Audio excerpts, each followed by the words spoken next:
In our lives, we try to set some big goals for ourselves, like it can be getting a top rank in an exam, or getting a job in a great company, or improving the salary. It could be some personal goal also, like improving your health, or going to the gym on a daily basis, reducing weight. So all these goals can be there, but when we try to chase these goals, we often face reality. Like if I take the example of getting the top rank in an exam, then we understand how much is the syllabus, how much competition is there, and it demotivates us, and in the process we often stops chasing that goal.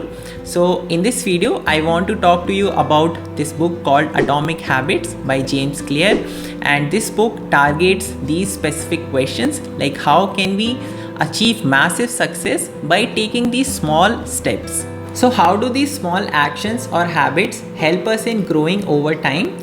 It happens with the help of compounding. So if I choose to grow myself by 1% every day, then in a matter of 1 year or 365 days, I can improve by 37 times.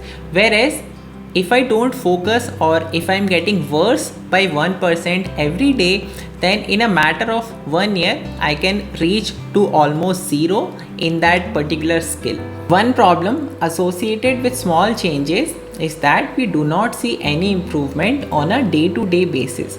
So if you are trying to reduce weight and you try to eat healthy for 1 day, or if you try to go for running for 1 day, then obviously there will not be any difference.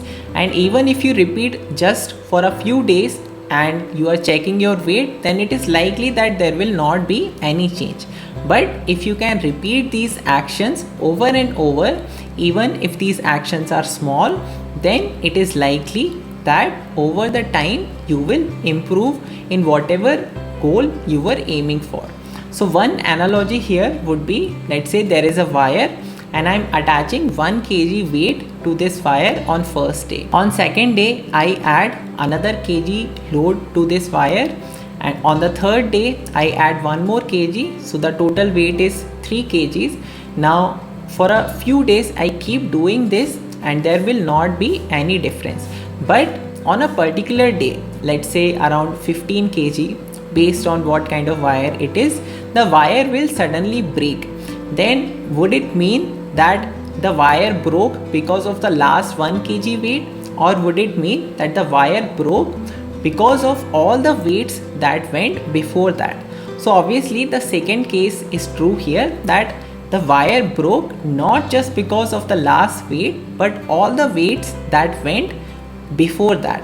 So the same is true in anything that we try to do in life. It does not happen on a single day that you will suddenly make the change. It takes these small efforts over time to make the changes. So in this book they have explained the same with the help of a plot between results versus time. So what we expect is a linear plot between results and time, that we put some input and based on that we should get a linear output. But the same does not happen. It is a different process, and this process includes a valley of disappointment. But if we can cross that, then over time there will be massive results. There can be two ways in which we can change ourselves and get the desired results. So there is outcome based approach and there is identity based approach.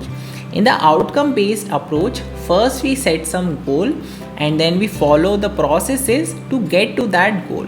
The problem in this method is that our goals do not keep us motivated. So it is highly likely, and it often happens with me, that I stop following the processes. It might be due to the fact that the goal is too huge, or there can be some other reasons also, but the result remains the same, that we do not follow those processes or we do not get to that goal in the first place. So the problem here is that it lacks the identity change. The second method, that is identity based approach, it relies fundamentally on the identity change. So the goal here is not to get that particular outcome, but to change the fundamental identity. So basically, goal is not about what you have, but about who you become. So in this method, first of all we change our beliefs, whatever we believe about ourselves. For an example, let's say you want to reduce your weight, but the current habits are that you eat a lot of junk food, then it is difficult for you to lose the weight. Now in the outcome based approach, you will try to set some weight target, and then you will hope that you will lose that weight. Whereas in the identity based approach, first you will change the identity, or you will try to change the identity, so you can target to become someone who is healthy. Now if a healthy person is eating junk food, then there is an identity clash.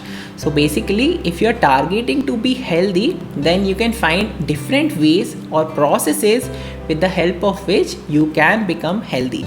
So the outcome here, that is the weight reduction or any other outcome, it will be the byproduct of your identity change rather than the cause of it. Apart from this, the book also talks about how the habit works and what is the science behind it, and also different ways in which we can develop these good habits and break the bad ones. So whoever is interested, I would definitely recommend them to read this book. And I have personally read this book again and again, and it is helping me in different ways in my life. So for anyone who wants to make these huge changes in your life, this is a great start to begin with, and I think it will definitely help you to get to new heights in your life.